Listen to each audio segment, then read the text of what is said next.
আমার মনে হয় বিতর্কিত নারী কমিশন করে আমাদের দৃষ্টি এদিক রেখে বর্তমানে মার্কিন যুক্তরাষ্ট্রের সাথে বাংলাদেশের স্বাধীনতা বিক্রির সওদাবাজি হচ্ছে কিনা সেটাও দেখতে হবে।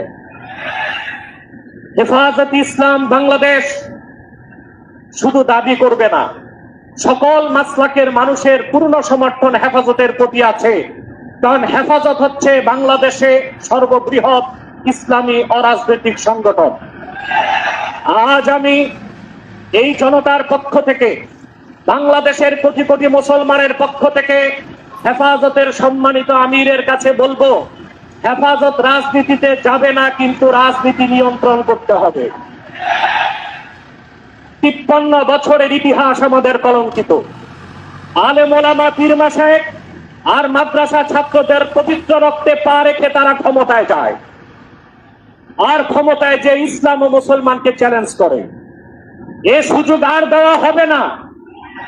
অনতিবিলম্বে বিতর্কিত নারী কমিশনের সমস্ত প্রস্তাব বাতিল করলেই হবে না। যে নারী নামের হিজড়াগুলোই দুঃসাহস করেছে, গ্রেফতার করে তাদেরকে আইনের আওতায় আনতে হবে। আরেকটি বিষয় হচ্ছে, ডক্টর ইউনূসকে বক্তব্য পরিষ্কার করতে হবে। 16 বছর ভারতীয় আধিপত্যবাদের বিরুদ্ধে আমরা রক্ত দিয়েছি। সর্বপ্রথম সকল প্রকার শিরক, কুফর, রামবাম, নাস্তিক আর ভারতীয় আধিপত্যবাদ ও ফ্যাসিবাদের বিরুদ্ধে রক্ত উৎসর্গ করেছে শাপলা চত্বরে হেফাজতের আলেম ওলামা কর্মীরা। সেই আন্দোলনের আগ্নেয়গিরিতে 5ই আগস্ট ছাত্র জনতা আগুন ধরিয়েছে শুধু। অতএব আলেম ওলামাকে বাদ দিয়ে কোনো সিদ্ধান্ত মেনে নেওয়া হবে না। ডক্টর ইউনূস সাহেব পরিষ্কার করুন, মানবিক করিডোরের নামে বাংলাদেশকে ইন্দো প্যাসিফিক অঞ্চলে যুদ্ধের দিকে ঠেলে দিবেন না। আমরা ভারতকে সাহায্য করেছি, যদি আটলান্টিকের উপর থেকে কেউ আগ্রাসন করতে আসে, বাংলাদেশের প্রত্যেকটি মাদ্রাসায় একটা ক্যান্টনমেন্ট হবে। সেনাবাহিনীর সাথে কাঁধে কাঁধ মিলিয়ে মাদ্রাসা ছাত্ররা দেশ রক্ষায় মাঠে নামবে। আগ্রাসী শক্তিকে বলে দিচ্ছি, আমার দেশের সবুজ লাল পতাকার দিকে যে চোখ করবে তার চোখ উপড়ে দেওয়া হবে।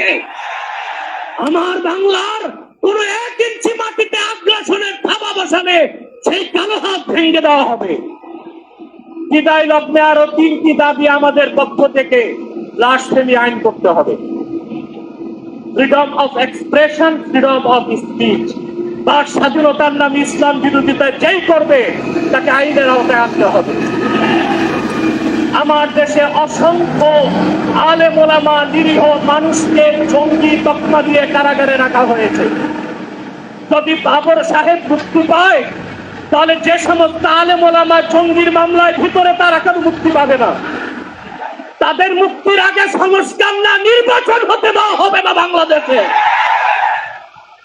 আমার 7ম দাবি, হেফাজতের পক্ষেই বাংলাদেশের সমস্ত মাসলাককে এক প্ল্যাটফর্মে আনা সম্ভব একটি দাবি আদায়ের লক্ষ্যে। সেটা হচ্ছে বাংলাদেশে কাদিয়ানীদেরকে অবশ্যই অমুসলিম ঘোষণা করতে হবে। হেফাজত যদি ডাক দেয়, তাহরিকে খাতমে নবুয়্বত সহ সারা বাংলাদেশের মাসলাক আসবে। আমরা কাদিয়ানীদেরকে অমুসলিম ঘোষণার দাবি আদায়ে যদি জান ও মাল দিতে হয়, কারা কারা প্রস্তুত আছি। আখির দাওয়ানা আনিল হামদুলিল্লাহি রাব্বিল আলামিন। ওয়াসসালামু আলাইকুম ওয়া রাহমাতুল্লাহি তাআলা ওয়া বারাকাতুহু।